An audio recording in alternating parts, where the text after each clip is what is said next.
Hi, this is Peter Teuscher. I'm here with Toby Demker. Thanks for joining us for another podcast where we pick a topic and see where the conversation takes us.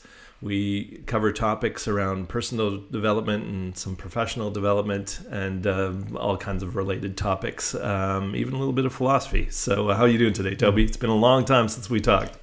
Yeah, I was just gonna say I'm happy that we're back into the space. It's been a while. A lot of stuff has happened professionally and privately, and now it's kind of summer, and yeah, things are bright, and yeah, looking into a good, bright future again now. No, so Yeah, things are good. Yeah. What about absolutely. I you? think this is the thing about trying to figure out, with travel and work and we do this for fun and hopefully to help and inform people.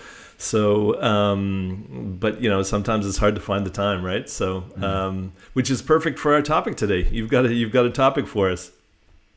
Yeah, and actually, it's something that I guess, something that I realized that I really, one of my core kind of values is about balance. And lately, I've been thinking a lot about what does it mean to be striking the right balance.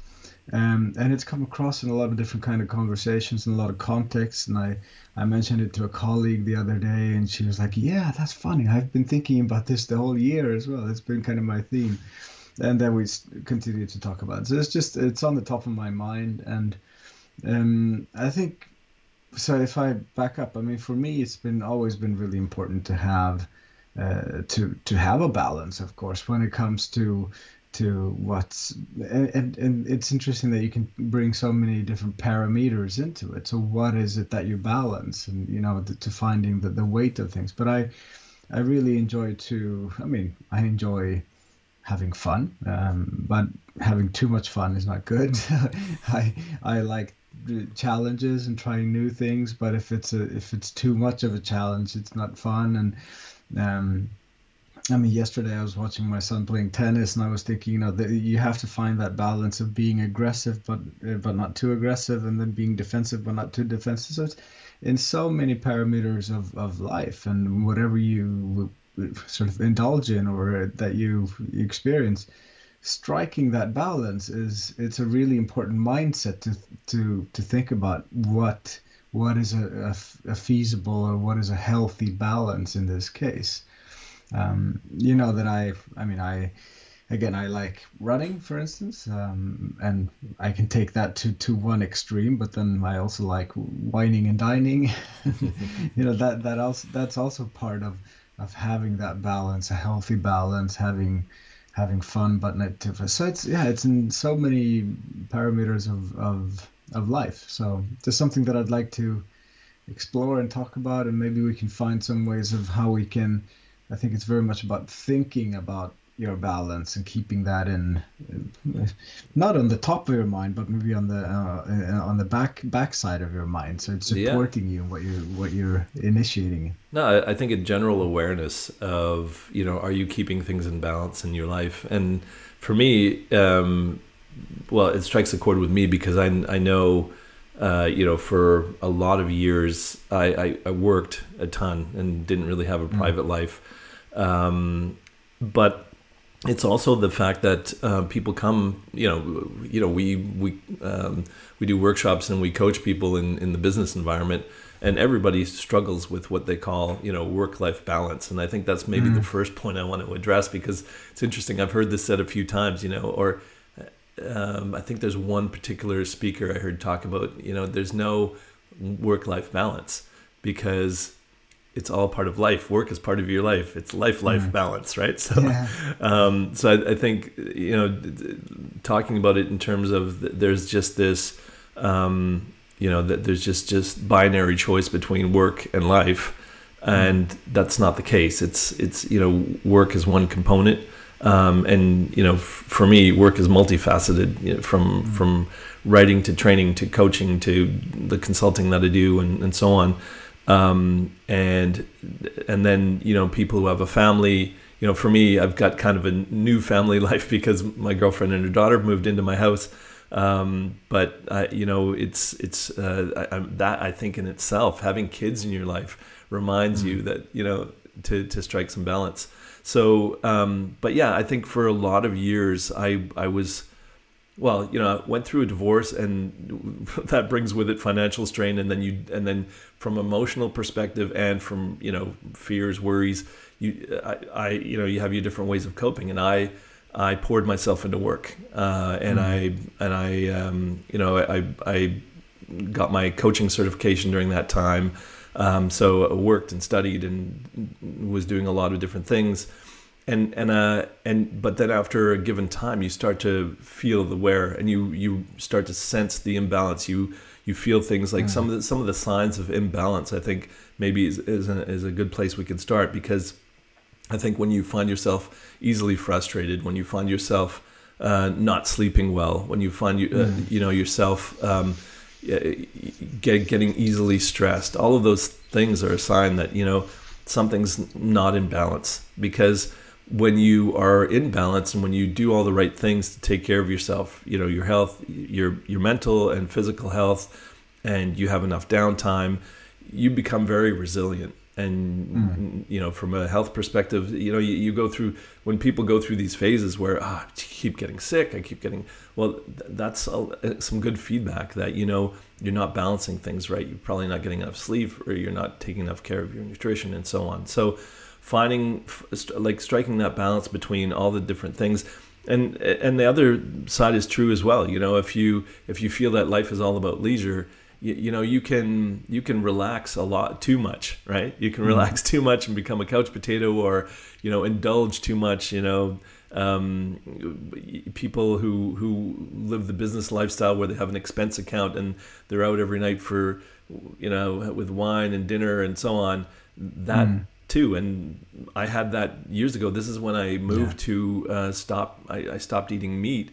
Was actually just an experiment, because I thought, I was, my brother and we had a craft brewery in Canada, and so I spent a lot of time at bars and eating burgers, and I just didn't feel very healthy. So I thought, here's a way to bring more balance into my eating habits, and I was going to for 6 months stop eating meat, and then I felt so good doing that I just continued. But it's these little things where you start to realize, you get this feedback. I was feeling sluggish, lethargic, and back then I was in my late 20s, so there was no reason, to for me not to be in good form, right? So it's all these different things that give us feedback. So there's in coaching. Sorry, let's leave it at that. Do you have any examples from your life where you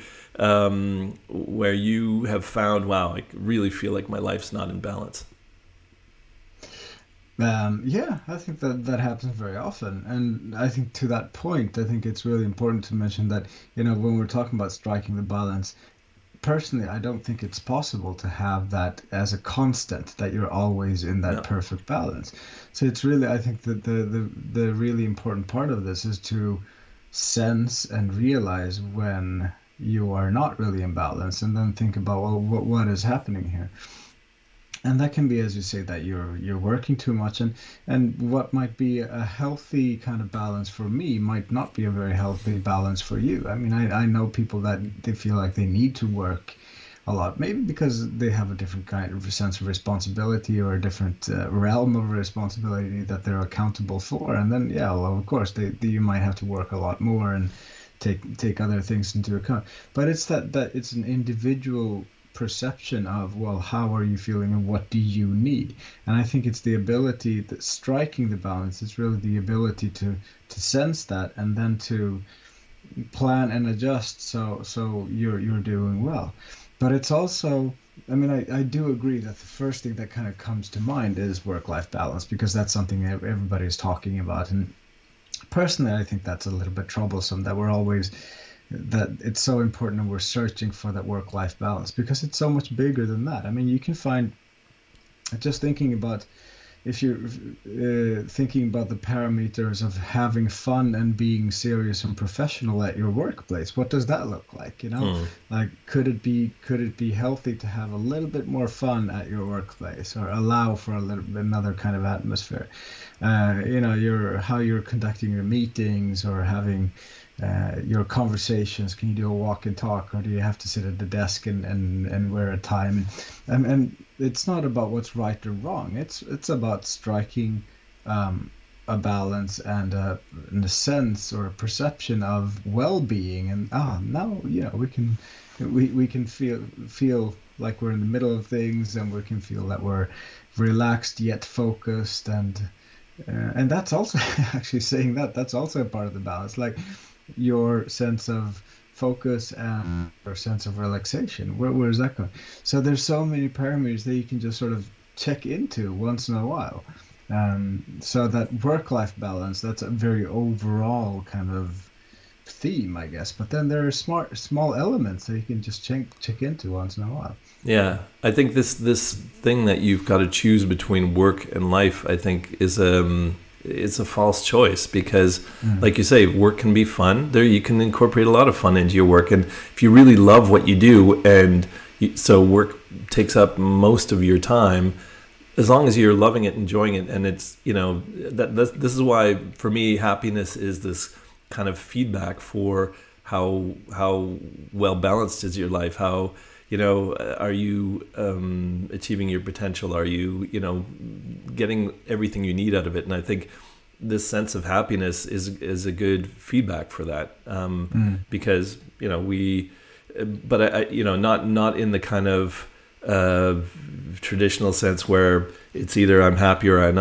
unhappy. I think that you have moments where you're disappointed or whatever all the time, but I think when you kind of measure how your satisfaction or your happiness, you can it's a good feedback for, is my life in balance. So one of the things that I like to do with any kind of new coaching client, not only to measure the progress, but to look at balance, is the wheel of life. You'll be familiar with that. But the way a lot of people use the wheel of life is that they have these preset categories that get plugged in. And I don't like to use those. I like to get someone to brainstorm and think about, okay, what are the most important areas of my life? And they use those categories and measure them. And then, because like you say, it's different for everybody. I had one CEO, and she said, I said, oh, on your wheel of life, there's nothing about finance or money or anything like that. Because that's, for a lot of people, it's something they like to look at. She said, no, money's never been a concern. I don't worry about it. I don't look at it, and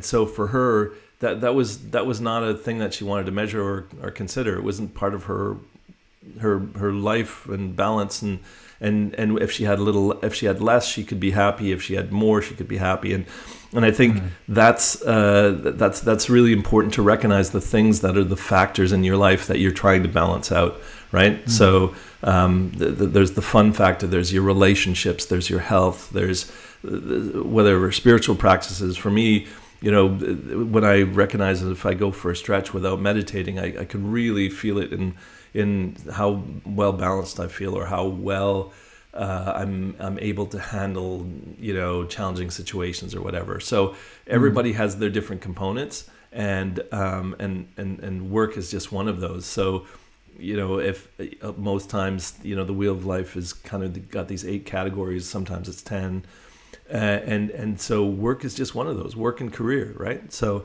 I think that's a really important thing to point at. And when you measure it, the thing is, if everything's in perfect balance, for those listening who don't know what a wheel of life is, it's kind of this circle that's kind of divided into these pies, whether it's like 8 or 10 pieces, and in each section represents a piece of your life. And then you can measure it from, I say, 0 is it can't get any worse, and 10 is it can't get any better.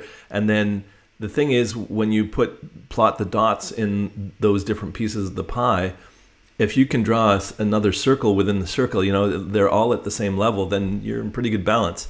Obviously, if they're all at one, they're all equally bad. But if you've got anything over a 7 or 8, and it's all kind of, then you can see that you've got pretty good balance. But I've never seen one wheel of life chart that has that has a total balance.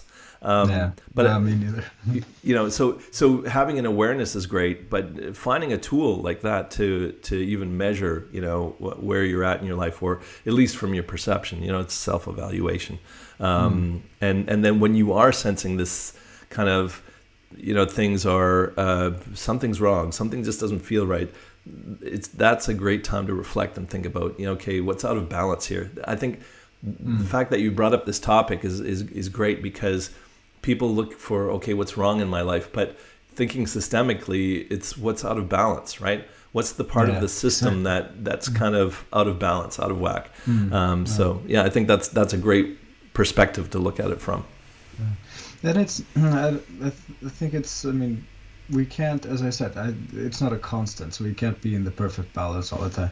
No. But it's just having that notice that you have, I mean, maybe there's something that I need to tweak. And I mean, I can say, for instance, now I'm not really in balance because I feel like, for instance, on my social part, I'm really lacking behind right now. But I know that within the next few weeks, I'm gonna be able to rebalance that a little bit. And it's you go through up and downs. At certain points, you need to pay more attention to certain aspects of your life that might put you a little bit of off balance.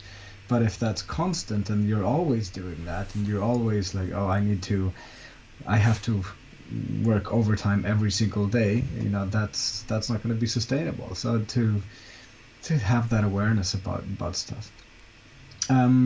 But another aspect of this that I think is really interesting, and I think that's something that I came across as a little bit of a not a surprise, but as an interesting kind of experience this year, as I worked with an assessment called Harrison Assessment. And in that, there is one part of the assessment is kind of you can look, for instance, at your decision making, like how are you working with decision making. And there becomes very obvious with this assessment that the balance is really important. So you can look at, for instance, how much do you use your analytical power or your intuitive power when you're making decisions. And we know that being analytical is great, and you being able to listen to your intuition is great. But if you overdo something, that can also become a problem, right? So what is your level of balance there to be able to utilize both? We talk, and this might be a little bit controversial. I mean, I know that a lot of people really think highly of strength-based leadership, that we should really utilize our strengths, etc. And I do agree with that. I think that's really important as well. At the same time, it's really important to be aware of overuse and to overemphasize something, so that having that balance can also really help your self-development in parts. Another example is they talk about sort of strategic thinking and how risk-taking are you, or are you kind of blindly optimistic about things, right? You don't want to be overly optimistic. You don't want to be too sort of risk adverse, I guess. So what does the balance look like there? And in so many different aspects of this is more in your professional life, but then if you're looking at that, where can you improve? Your sense of, for instance, self motivation and your sort of self critique. What is the balance there? So. And maybe that's the thing, like when you're considering something in your own self-development or in your something, what's the flip side of that? What does the other part look like? And I think that's from a coaching perspective, that's really interesting to explore that. So what's the opposite of what we're talking about here? What does that look like? And then you can initiate in a kind of conversation that opens up the spectrum for that balance. And then is there a middle ground that needs to be reached or something like that? Because I think you can apply that to every area of life, not just work, not just leadership.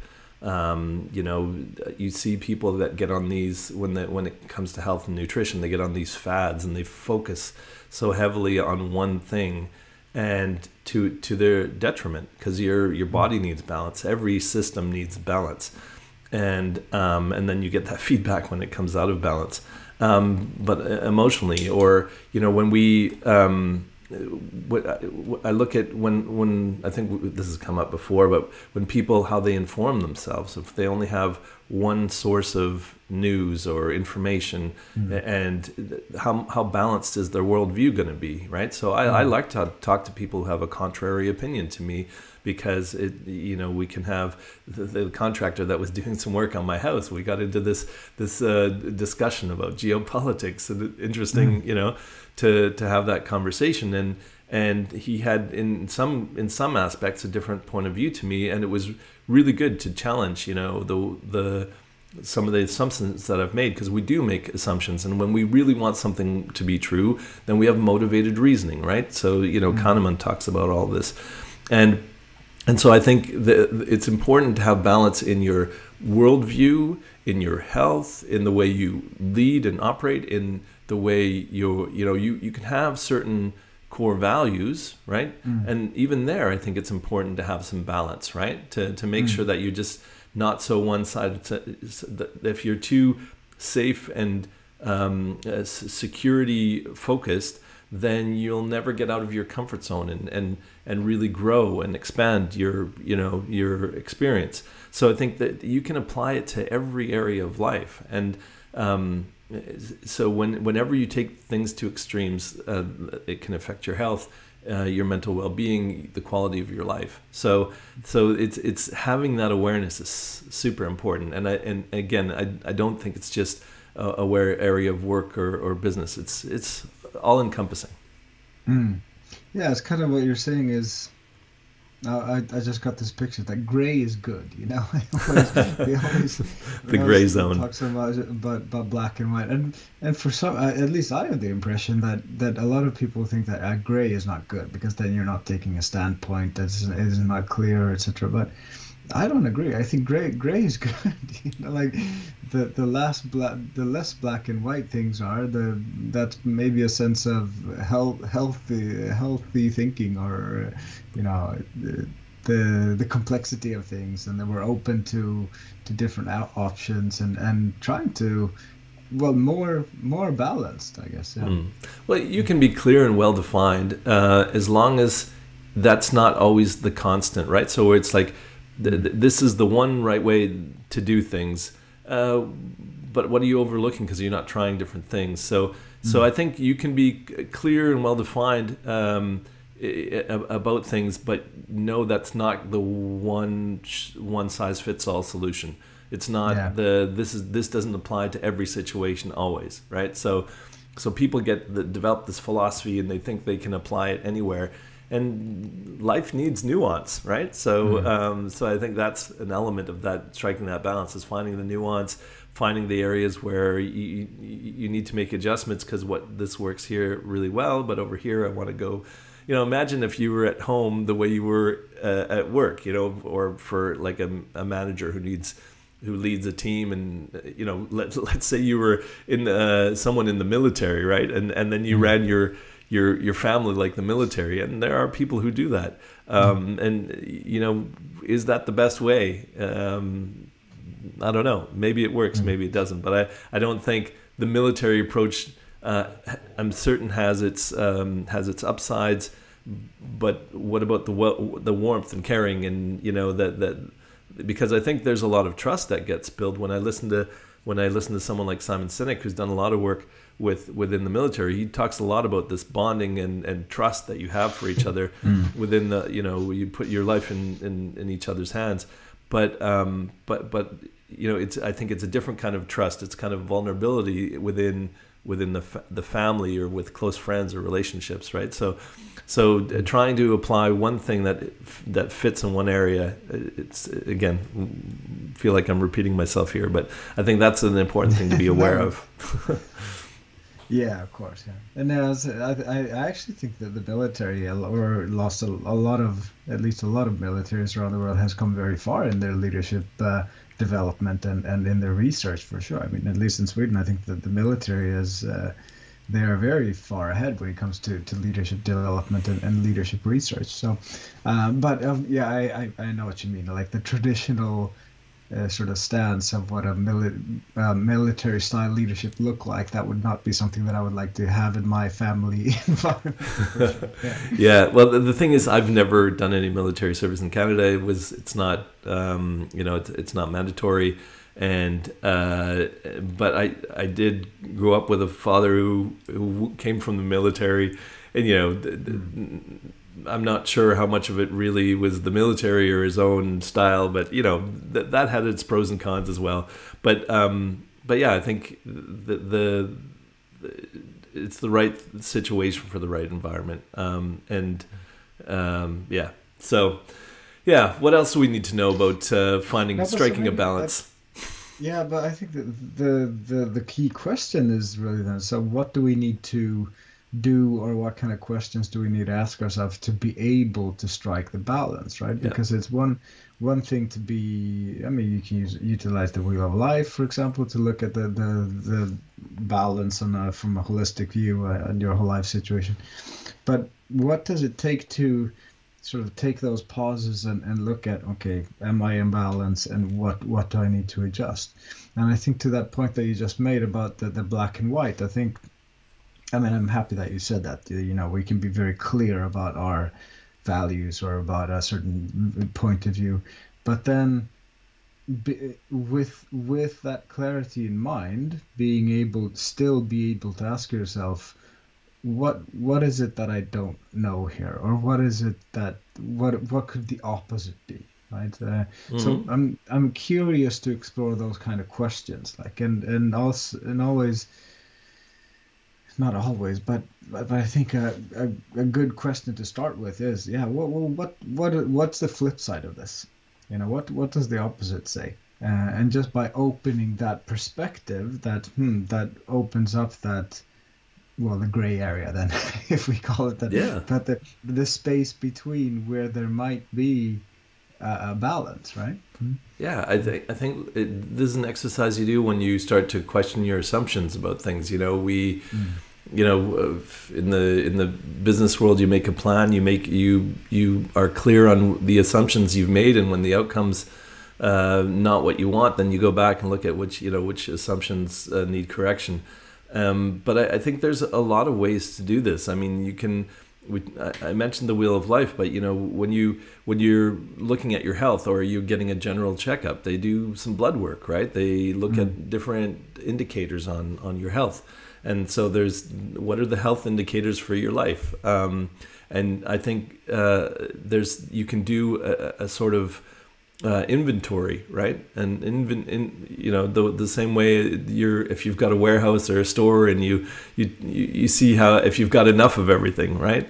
You can do sort of a life inventory of these are the things that are important to me. And then in terms of your values, when you look at your core values, this is a big area that I find imbalance, because people, let's say they identify 6, 7 core values that are fundamental to them, but they're only really living 3 of them, right? And so that's a really good sign that your life is not in balance. So if you believe in, one of your core values is success and ambition, and the other one is kind of freedom, right? Freedom is one where I like a lot of autonomy, and say I've my idea of success, and this is not mine, but let's say it is, well, I've got to have the house, the car, and all the comforts that come with success, and then I get myself in so much debt, and then I lose all my freedom, because I'm stuck with my job, because I've got my monthly payments, and but outwardly it looks like I'm really successful, and I probably am, because I'm making a good income.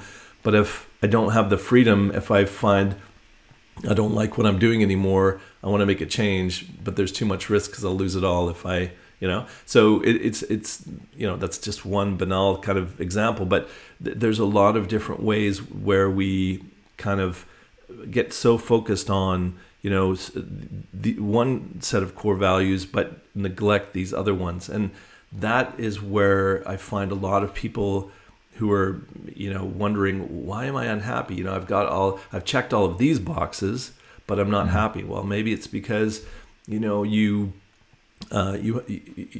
aren't pursuing any kind of passions. Like maybe there's a hobby that you had that you no longer pursue, and that gave good balance to your life. I notice myself when I don't find the time, or when I'm injured and I don't play basketball, it's a really good, not only is it a good stress reliever, but I really enjoy playing. Like I had some this year, I due to injury, I had some time off, and then I played in a tournament, and I'm like, during my time off, I thought maybe I'm getting to an age where I should find another hobby or find something else to do. But then I started playing, and I was, wow, it's just so fun. I feel, I really resonate with this game, and I'm engaged with it, and so on. And and if for some physical reason I couldn't play anymore, I know I could coach, right? But right now with my work schedule and travel, it would be too difficult to do that. So that's something I know that it benefits me to keep that in balance. The work that I do, but also making sure that's a part of my life. That's with sports, whether it's basketball, or probably it's that, because that's a game that I'm really passionate about. But just knowing that those are two elements that that sometimes conflict with each other, but I know I need both of them in my life. Yeah.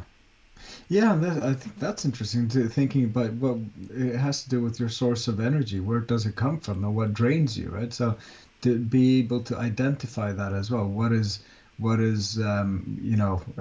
supplying you with energy, and what is draining you from energy? And I think that you and I are getting, or we all are, of course, getting older, but there's a certain break point that in life, what you used to do before that maybe would be able to give you energy doesn't do that anymore, and that can be a difficult kind of shift for the middle-aged person to realize, okay, what I used to do before and that was able to supply me with energy is now draining, right?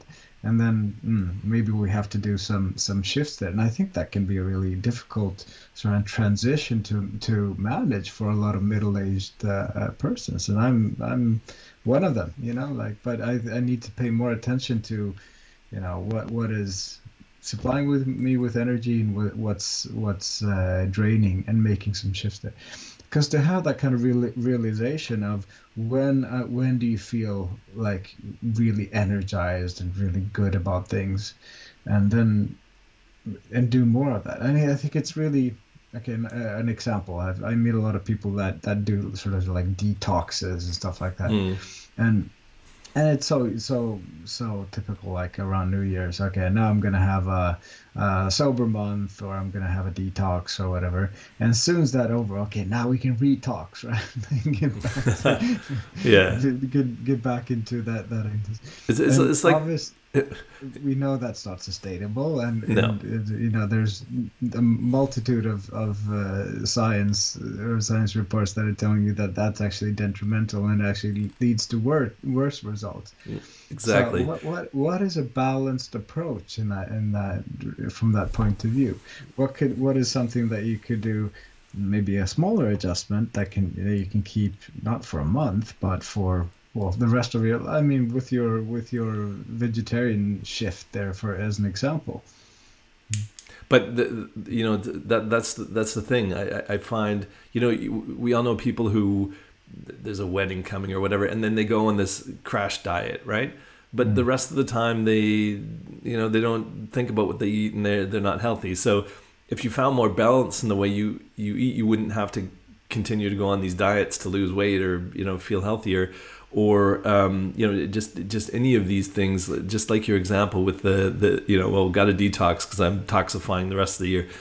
But I don't eat meat, but because when I travel, sometimes I'll have people who want to take me for dinner, and then especially when I go to Italy, it's like, okay, for vegetarians, they struggle a little bit. Not saying that Italy is great. You can find vegetarian food quite easily, but the thing is, going for a business dinner, and you go for meat or fish, right? And so I'll make the exception for fish. I'm not a pure vegetarian. I don't even like the label or these confines, because again, freedom's one of my values. I have the freedom to change my mind. but I think striking that balance between, and I like to eat healthy, but sometimes I'll have a piece of cake, or I try to. I think the older we get, the more we realize, the body doesn't handle alcohol all that well, and so I still enjoy a glass of wine, but I don't need to. I don't need to have 6 glasses, sort of thing. So I think it's striking the balance between, because I think to be happy, it's nice to indulge yourself once in a while. If you live strictly like a monk or something, and that lifestyle can make people happy too. But for me, I find the balance between indulging once in a while and then, but also for the most part, making sure I'm healthy and my body's getting everything I need. It can be, sometimes the entertainment we have or whatever is not always wholesome. There's violence, there's all kinds of things, but then balancing it out with some positive inputs for your psyche and so on. So I think just having an awareness of, where am I overdoing it in life, and where could I probably benefit from, and then creating habits around that. Because if you have this, it's different than, I know people who fast once or twice a year, and that's great. Obviously you're not gonna fast all the time. Although you can do the intermittent fasting if that works for you, and but I think it's not just going to these extremes for a couple of weeks of the year and then and then going back to the other extreme for the rest of your life. I think it's developing some good habits where that you can make these exceptions, you can still have fun, but sort of the medium is keeping everything in balance. And I think the things you do for yourself, I remember the first time years ago I went for a yoga retreat, and I'd done yoga here and there, but then I went for a week of yoga, and it was a week of yoga twice a day, organic food the whole time for all your meals. And then it was in Cuba, so I was on the ocean. It was just amazing. And I came from that 8 days of vacation, and I just felt rejuvenated. But then you think about how other people see vacation. Well, I got to go out and see as many things as possible. So they have this itinerary that's more stressful than their work, right? Because I got to see it all. Or they go and it's just like, 7 days of straight drinking every night. And then you feel like you're drinking alcohol or doing things in excess. And then they come home and they feel like they need a vacation from the vacation, right? So it's are you doing the things? Are you taking the opportunities to get yourself back in balance? And I think those are things to think about. How do you define, relaxation? How do you define recuperation? And the other thing that I want to, when you're talking about where do you get energy, it really reminds me of, when people talk about introversion, extroversion, and there's no clear one or the other. People are on the scale usually. But, introverted people, it's not necessarily that they're shy or whatever, but it's how they get energy. They get energy from having time alone to re-energize, whereas people who are more extroverted, they gain energy from having people around them. And so I think those are things, knowing what kind of person you are. If you're an introvert, and you are in a job, or you're in a, you tend to, there's a lot of demand on you being social or interactive around a lot of people, making sure you have that time to kind of, for yourself, find your center, get some peace, maybe walk in nature or whatever. Or if you are very extroverted, but, with home office and people, working remotely, maybe you're not getting enough. And this is something I definitely, I am more on the introverted side, but I realized during COVID, it's not good for me to be isolated too long. I don't think it's good for anybody, right? And so, again, striking the balance, right? So I think all of those we've given a ton of examples now, but I think all of those things are things to be aware of. Yeah, there's two thoughts on it. The first one is just a funny one. I realized there's a diagram. I don't know if you've seen that, and this is just a funny thing, but it's like for people in the office, like before you're 30, how your work how your energy level looks like during the work week. And it's like before you're 30, you start on Monday and your energy is like super low because you're partying all weekend something, and then you slowly build it up. So on Friday you're sort of on top again. And after 30, it's the exact opposite. Like after a rejuvenating weekend, we start on top on Monday, and then the longer the week goes, it just goes down, down and down. And then on Friday, we're drained and need to have that rest during the weekend again. So that's on a funny note. But then what I'm kind of sensing and gaining a more awareness around is the fact that we can think about balance in sort of a macro sort of view and a micro view on it, and it has so much to do with sustainability. So for an extended period of time, what kind of shifts do you need to do to strike a balance that you can have a healthy, happy, just a healthy, happy life? But then also, that I'm a big fan of intention setting and setting themes for our day to day. So having that as an intention today. So what, just on a daily basis, what can you do to strike a balance today?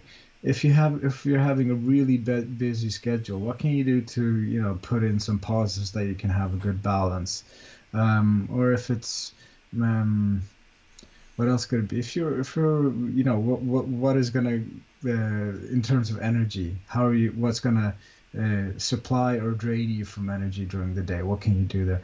And it's just about having that awareness, not only on a long-term perspective, but also on today. What can help you? What aspects can help you to strike a balance for today to make this a more balanced, happy, healthy day for you. And I think that's a quite interesting, easy little homework that we can work with. What's your balanced intention for today? Yeah, and you also mentioned the phases of your life with your the amusing thing about your energy level at work. But I think it's important to remember, one, the different phases of your life, you'll have different priorities and different needs and so on. But also I find as people get older, they have these expectations. Well, no, I'm too old for that now, right? Now I'm supposed to be more this than I was before. Or when you're younger, wow, it's my time to party and be free or whatever. And but if in my youth, if I had spent more time reading, getting into philosophy, the way I am now, or that would have really helped me back then. So there too, finding balance, and like as you get older, do you need more play in your life? Do you need more? Do you need a little bit? Some people get so serious as they get older. Do I need a little bit more levity? Do I need a little bit more, taking things easy and relaxed? And so there were things that really benefited you from your youth that you may have discarded because you thought, well, now it's time for me to be a serious person. And maybe it's time to bring some of those things back, or or it could be if you if you took life a little bit more seriously at a younger age, you could have got more done. You could have gotten yourself on track a little more, rather than thinking, well, I've got to party and do it, or I gotta try things out to extremes. And again, the opposite, as you get older, have you stopped exploring, being curious, trying things out, right? So at different ages, we have different needs, but we also discard things that maybe were beneficial to us, right? And I think those are all things to be aware of as you're looking to strike a balance in your life. Yeah, for sure. Yeah, I mean, yes, thinking how you need, and yeah, when you started thinking about, or when you mentioned that, I immediately started thinking about, my parents. What do they need to have strike a better kind of balance? And yeah, it's, as you say, it's very different in stages of life, and also we are playing a part of other people's needs. So that maybe this is stretching it a bit far, but I'm just thinking, what can I do to support others in their terms of balance in life? Particularly than my parents, that they need they have their needs, and I can cater to that, but how much attention do I actually tend to that? That's something that I could think about more. Well, anytime you're looking at things from a systemic perspective, right? So we are a system, we are part of a system, and within those relationships that can be seen systemically as well. And so when you're, it's not just balance in your life, but within that, in order to have harmonious relationships, there needs to be balance there as well. Like, and if you're one component of the system, what are you doing to contribute to balance? So I think there's just so many different ways of looking at it. But that's interesting. I mean, a lot of in a lot of initiatives, we spend a lot of time with stakeholder mapping and looking at those ecosystems, and I think that's also that I didn't think about before, but that's also really important and an interesting aspect of your balance. Like how much time do you spend with various stakeholders of your life, and where is it lacking? Where do you might want to put a little bit more focus and energy to balance things out? And when you do that, it's always this realization: oh, I haven't talked to this person that I really care about for really long time, and I need to do that. Is it or a need that I want to? It would in terms of balance of my and the other person's needs. So in some ways, it's almost like a negotiation, right? You're finding balance. You're looking for the win-win. You're looking for all the components to gel and be harmonious.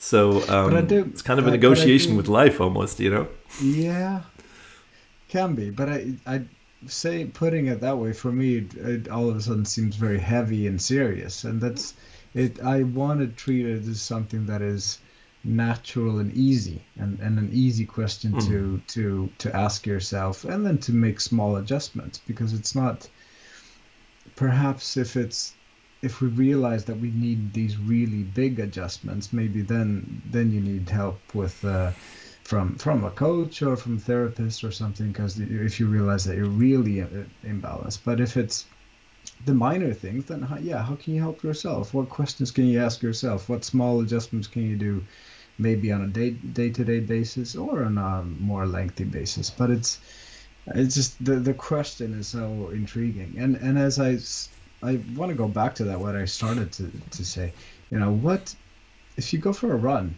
like how fast is reasonable for you today in terms of endurance and speed? If you're playing tennis, if you're having a conversation, what's the balance of listening and talking?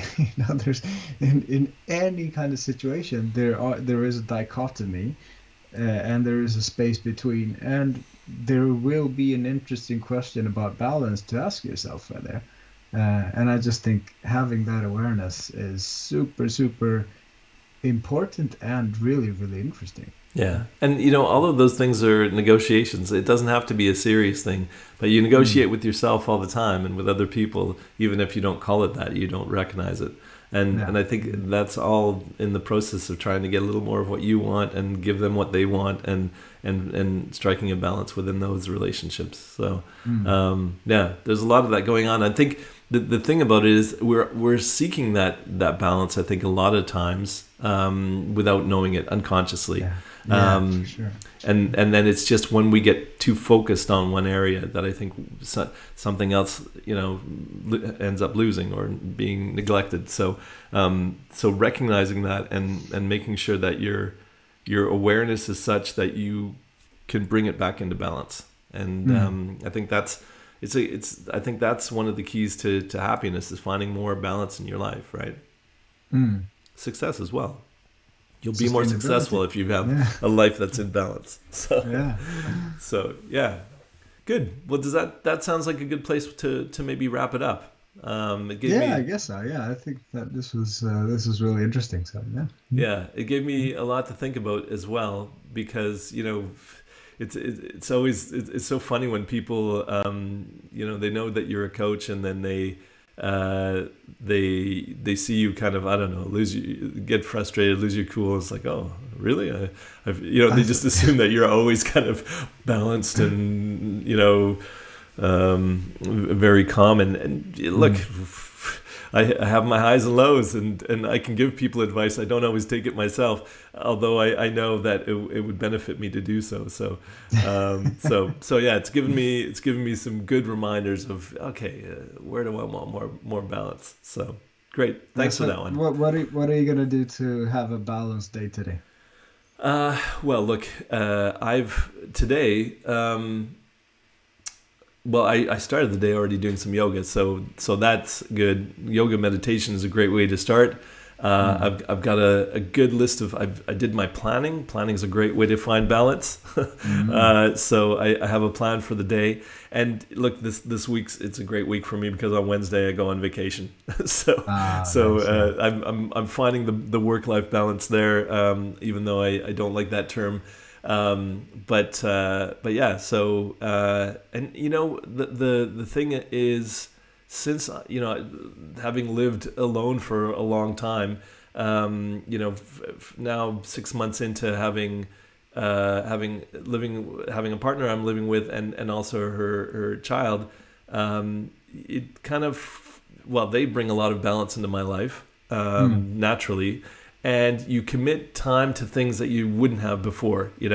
I might have worked until 8 p.m. if there was a project I was working on or something I was super interested in, and now I'm forced to plan better. And I think that also helps bring balance into my life. And so the thing is, I've one of my old habits, which I think maybe got lost for a while.